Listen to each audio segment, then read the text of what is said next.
Player's dream, but for Brian Welch, it was something else entirely. He's the former lead guitarist for the multi-platinum, Grammy-winning rock band Korn. Never heard of him? Ask your kids. And then you can surprise them with what you learn in this People in the News profile of Brian Welch that Paula Zahn finished just before she went on vacation. Here on a roof, Bible in hand, Brian Welch is a new man. But it wasn't long ago that this hard-rocking, heavy-drinking, drug-addicted rock star was at the pinnacle of his career and drowning, he says, in despair. I was a junkie, a single dad, and a rock star. But inside, I was dead. That is how the former guitarist from Korn describes his old life. Before he quit drugs, before he quit the band, before he did this.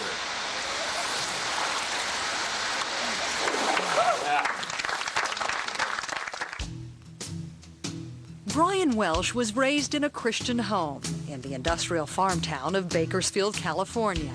His quiet childhood, a far cry from his wild future. When I was a kid, I was really sad inside, and I was kind of shy. I was weak. I was afraid to fight. I was made fun of a lot, and I started getting into music. It just made me feel like I belonged somewhere, you know?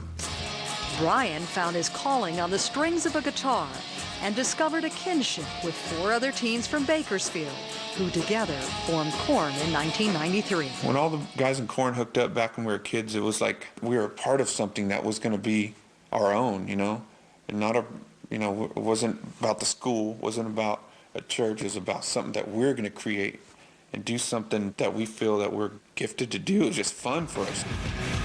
Korn's first record earned accolades from fans and critics alike, with a unique fusion of heavy metal and alternative rock that some called nu metal. But their aggressive song lyrics told dark tales of drugs, sex, and violence. So I take my time, guiding and lay down the line. Each cut closer to the bite. They struck a chord with teenage fans. And Awards soon followed. Korn, freak on a leash. Korn songs topped music charts.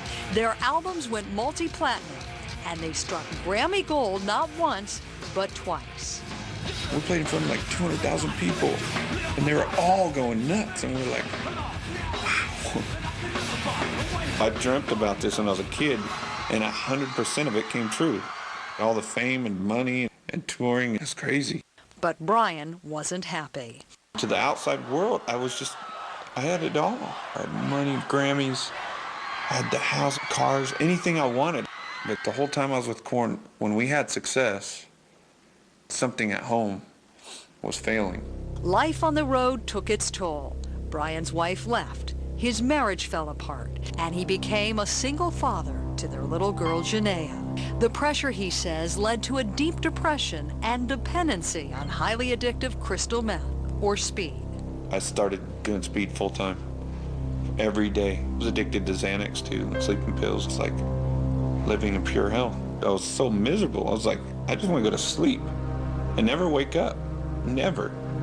And I really wanted to die, I really did. Late last year, a concerned friend invited Brian to this church in Bakersfield. Brian's pastor, Ron Vieta. I saw tiredness, I saw confusion, and someone who just was really ready for a change in life. I was going after my demonic potential, you know, and that was getting famous, worshiping money, worshiping fame, worshiping all this other stuff that I thought life was all about. That realization prompted Brian to think about leaving the band. But when his 5-year-old daughter started singing sexual lyrics from a Korn song, he decided it was time to quit. I said, you guys, I'm sorry. I can't do this anymore. I'm leaving. I got to leave. I have to leave. I have no other choice. My bass player for Korn, he text messaged me. He said, you're going to get put on MTV. Everyone's going to laugh at you. They're going to say that you're crazy. Is that what you want? I was like, yeah, I'm ready to get laughed at because God's not laughing at me. That faith led Brian to check into a hotel for what he calls a personal drug rehab with God. When I was laying in bed, sweating and stuff, going through all the withdrawals and stuff and speed, and I was like, okay, God, I want you to strip this from me. You're the healer. Take this from me. I didn't know what it meant to be touched in the spirit or nothing, but I felt like he goes, I'm going to make you a star by yourself without corn. You're mine now. You're going to sing for me. Cured, he says, of his addiction, Brian joined his church group on a headline-making pilgrimage to Israel. Right when I got the gown on, tears started coming down my eyes. My stomach was contracting, and I just felt just pain. I was looking up, just going, oh, God, I'm sorry. The change, Brian says, was instant. I believe that my bad, evil spirits were lifted from me, and now I'm peaceful. I'm peace. I feel peace inside. Now that Brian Welch has saved himself from his demons, he's taking aim at someone else's. I'm not saying I'm better than him. I'm saying God is telling me something, and God is telling me something to tell you. In a new song, he slams one of America's biggest rap stars. Find out who when we come back. Excuse me, what is that? Oh, that's ING.